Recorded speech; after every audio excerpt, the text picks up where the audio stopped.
Salam, selamat malam Bapak Ibu, Saudara-saudari yang dikasihi Tuhan. Senang dapat jumpa kembali malam hari ini dalam Renungan Malam Pendeta Dr. Erastus Sabdono bersama saya Z Ferry. Malam hari ini bertemakan tempat di hadirat Allah. Ada satu hal yang sungguh-sungguh kita khawatirkan, yang juga menjadi suatu ketakutan.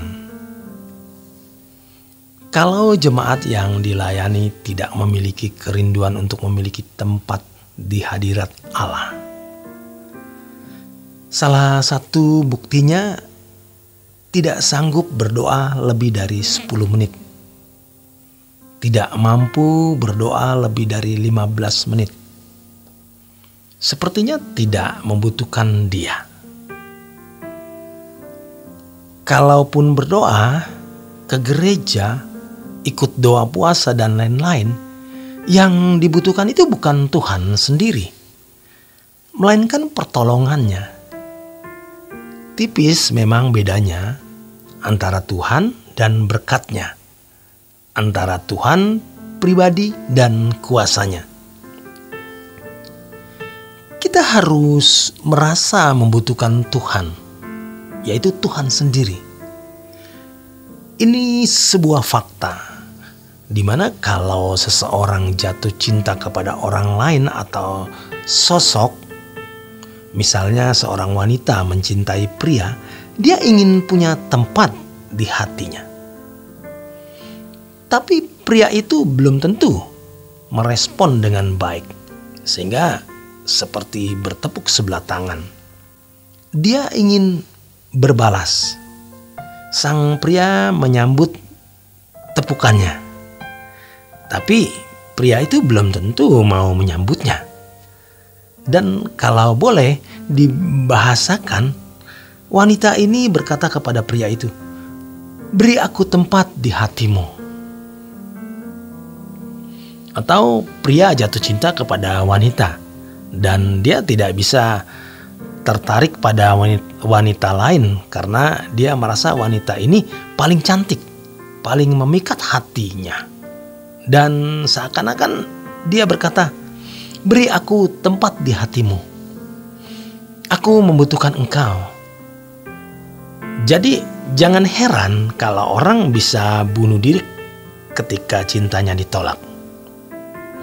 Mengapa kepada Tuhan kita tidak seperti itu? Beri aku tempat Tuhan. Jangan menganggap Tuhan itu begitu murahan, begitu murahnya. Lalu kita menggampangkan. Kita lupa dia punya karakteristik, dia punya hakikat. Tuhan tidak bisa diatur oleh siapapun dan apapun. Dia mengatur dirinya sendiri. Apa artinya ini? Ketika kita berkata, "Beri aku tempat di hadiratmu," yang kita persoalkan hakikatnya, yang kita persoalkan karakteristiknya. Bagaimana kita bisa memiliki tempat di hadiratnya Allah, tapi kalau kita sudah tidak memiliki niat untuk memiliki tempat di hadirat Allah? Kita tidak akan mempersoalkan karakteristik dan hakikat Allah. Kita tidak peduli mau jadi apa. Bagaimana perasaan Allah terhadap kita? Tidak kita pedulikan. Dan kita tidak akan selamat.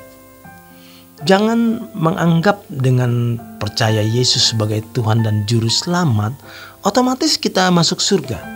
Itu salah. Allah punya karakteristik. Kalau itu cukup membuat orang selamat, maka tidak perlu ada Alkitab. Selembar kertas dengan tulisan, "Percayalah kepada Yesus sebagai Tuhan dan Juru Selamat. Engkau selamat." Selesai. Tidak ada atau tidak perlu ada kalimat, "Jadikan semua bangsa muridku, bertumbuhlah, jadilah sempurna," dan lain sebagainya. Dunia telah mencuri hati banyak orang. Benar kata yang mulia Tuhan kita Yesus Kristus di Injil Yohanes pasal yang ke-10, pencuri datang untuk mencuri dan membunuh.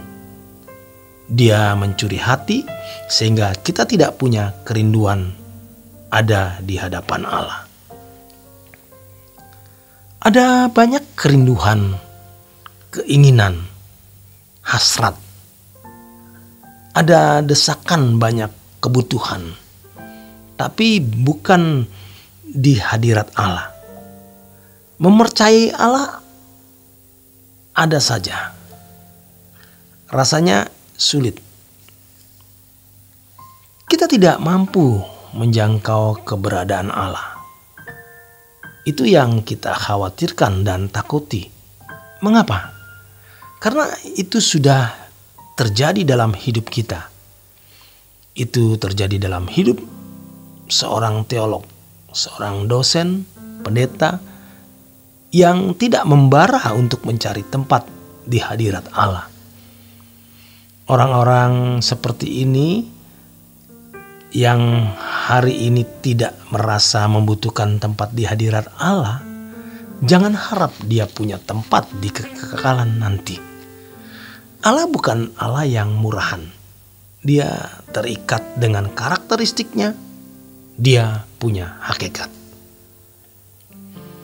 Coba anak-anak yang tidak mengenal orang tua, taunya hanya mainan, hanya manisan, permen, balon, jalan-jalan.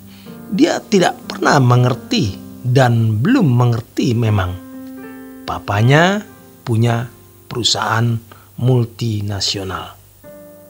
Yang dia lihat hanya manisan, gulali, balon, mobil-mobilan.